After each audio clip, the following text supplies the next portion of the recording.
there's ultimately, yeah, when you're thinking about it logically, there's good and bad in all walks of life, wherever you go. Yeah, any job you got to put up with. Any job you got to put up with the falls, ain't you? You got to put up with the good for the bad and the rough for the smooth and blah blah blah. But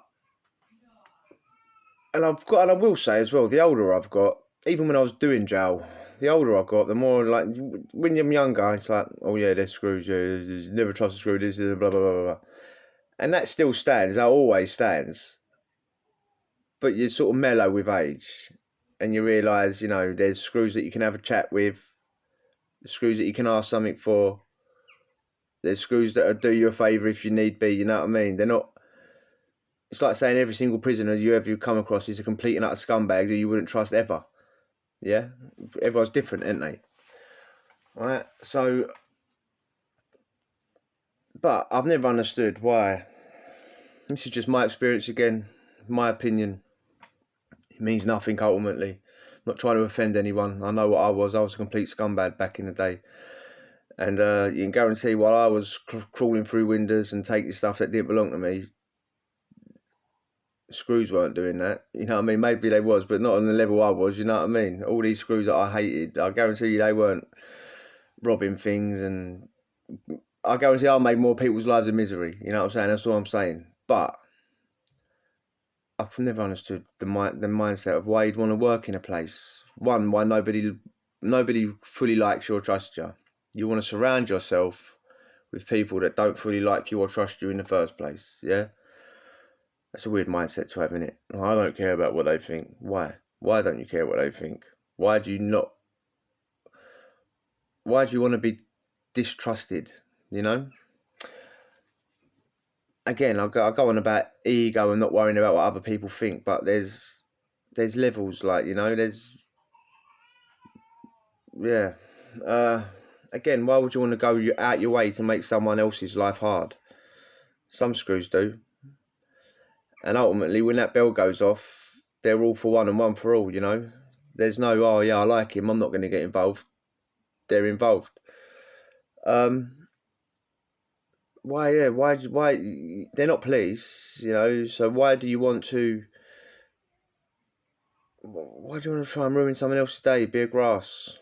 Nobody ever likes grasses. No, there's no household in any of the worlds where they go, oh yeah, grass is great. Nobody likes grasses, do they? Nobody. And I don't just mean criminals, never snitch and all that. I'm talking about just in everyday life. You wouldn't trust your neighbour if you snitched up your other neighbour for selling pirate DVDs, would you? You know what I mean? It's like, nobody likes a snitch. Yeah, and they're going out of their way. They're going to work to try and be snitches. Oh no, we're not. We just want to bang you up and close your door. If you weren't getting in trouble, we would have to be snitches. Fuck off. You know what I mean? It's like you're going out of your way to ruin someone else's day, and then when you do, if they do get in, if you do get in trouble, they'll take your TV, and just with no guilt. Listen, if I was a screw and like to take someone's TV, I'd feel guilty about that. Yeah, because I would. I'd be like, I ain't taking that. No way. He's been watching EastEnders every night for a year. No way am I taking that and messing up that schedule for him. No way. That means a lot to him. They just go home and forget about it. Maybe laugh about it. Not all of them, but you know what I mean. It's like a different mindset, isn't it? It's a different mindset. But again, there's screws that you get on with. There's screws that I've got on with personally.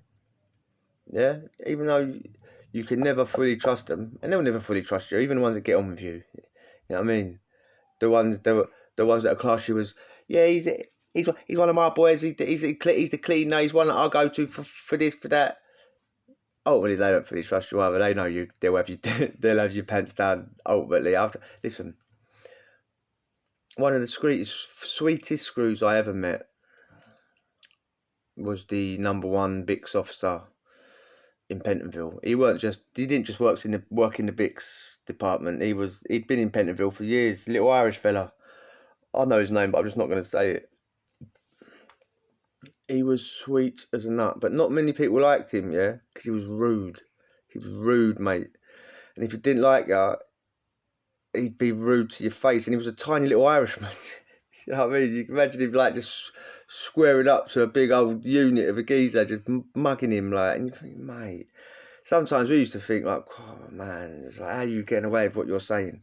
He was rude, he was obnoxious, but he'd never lie, and that's a really important thing, isn't it, for me anyway? We're in a screw. In my relationship with a screw, I just don't want him to lie, or she, her. Just don't lie, innit? Be straight up. If you're not going to do it, just say you're not going to do it. Don't say, yeah, I'll do it, and then leave you, and you're not going to see him again for a week, and they go, oh yeah, I'll do it again, and you don't see him enough for another week. I hate screws that do that. There's no reason to do it. And he was one of them ones, he would always be truthful. And I've said before about he'd always share his burnout. That's a sign of a good screw, innit? Tobacco, mate. Giving his tobacco to prisoners, mate. Rizla. Never had to put your hand in your own pocket when you was working with him. Come break time, he'd always just get his pack of tobacco out and just share it. And he'd always do you a favour. Like, I was one of the workers at Bix that I was an assessor. Basically, I used to teach people how to how to use the machines properly and all that. Yeah, and I did that job over 2 different sentences. I got put on hold in Pentonville and stayed there for two different sentences. Yeah, I've gone on about how bad Pentonville is, but I stayed there because I was getting loads of money for doing these jobs. That was all because of him. They changed it the second time I was there. The second time I got sent there, someone had escaped. The geezer had escaped. He's done a podcast on the James English show actually. He escaped from Pentonville a few years ago, 2015 or whatever it was. So they said they basically said you've got to be band 1, which is a really high trusted prisoner, to have my job, which was cleaning like cleaning up the bio. Like to go from here there all around the jail to go and clean. And they said, listen, there's been too many prisoners walking around doing this and that when they shouldn't be doing it. And he went out of it. So technically I should have lost that job, but he went out of his way to get me into be a band 1, and I did not deserve it one bit. But he knew the person that did the paperwork, and he just got him to do it, and they did it because he was all right. He was an all right geezer. They done it for him, and yeah, and he did it. But listen, not every screw's like that. Not even every other screw's like that. I'm not saying they're all dogs, complete dogs, but laziness. If someone was going to describe a screw, like a prison officer in general, I'd say lazy, mate. Lazy. On a whole, they are lazy, mate. Can you do this for me, Gov? Yeah, I'll do it in 10 minutes. Hour later, can you have done that yet? I forgot, I'll do it again. I'll do it in a minute. Alright. End of the day, have you done it yet, Gov? I'm in the morning, I'll do it in the morning. Alright then.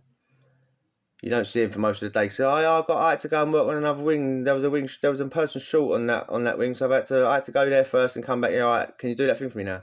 Yeah. Then you don't see him again for a week because that's literally their last shift.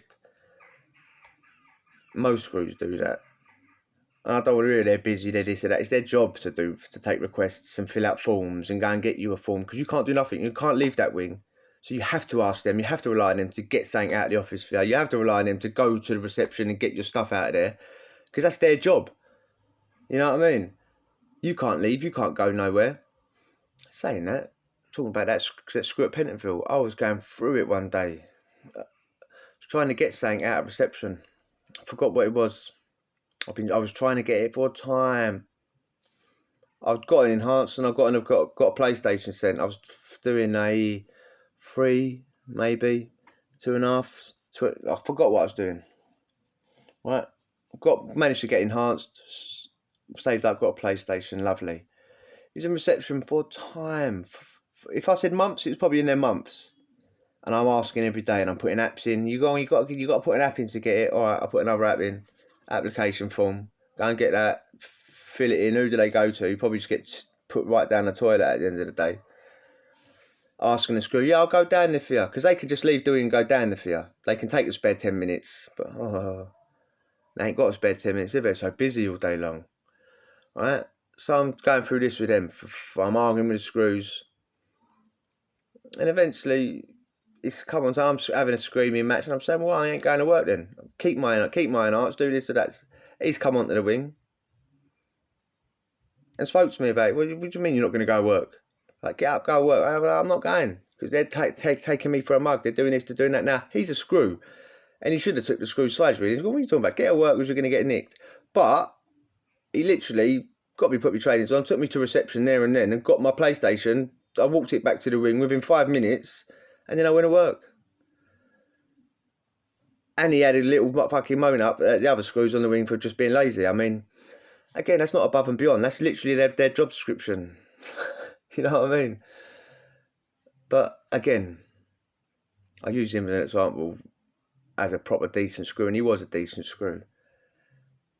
And that's all you want, isn't it? Is for them to just say, just do what it says on the tin. Do your job, do your job description, and we don't want to be mates. You know what I mean? We don't want to call you first names. I don't want you calling me by my first name. You know what I mean? And it's, yeah, just do your job and don't lie. So many of them do. So many of them lazy. They just turn into lazy. You must just laziness breeds laziness. They're seeing someone else be lazy, so they start acting lazy. They don't want to be the one that stands out and is doing something. You know what I mean? They want to blend in with the crowd. They all want to be lazy. Because I think they start feeling, well, if I say yes to you, then I'm gonna have to say yes to everyone. That's what I'll just say no to everyone, or I'll just lie to everyone. That's the thing. Saying no is fine. Lying, yeah, I'll do it in a minute. How many people go through that and then they kick off for months of just being told, yeah, I'll do it in a minute. Oh, I forgot. Oh, God, I ain't seen you for 2 weeks. You've been off for 2 weeks now. Like, yeah, I've been working on another wing. I've been doing this. I've been doing that. Go and get my thing. Go and do this for me. Go and do that for me. I can't leave the wing. Go and do your job. I'm not asking you to do me a favour, really. I'm just asking you to do your job. Do the thing you get paid for. I do the thing I get paid for every single day. And if I don't, I lose my TV. What are you losing for mugging me off? Anyway, that's a rant. Rant. Anyway, if you enjoyed that, hit subscribe and we'll chat tomorrow. Adios.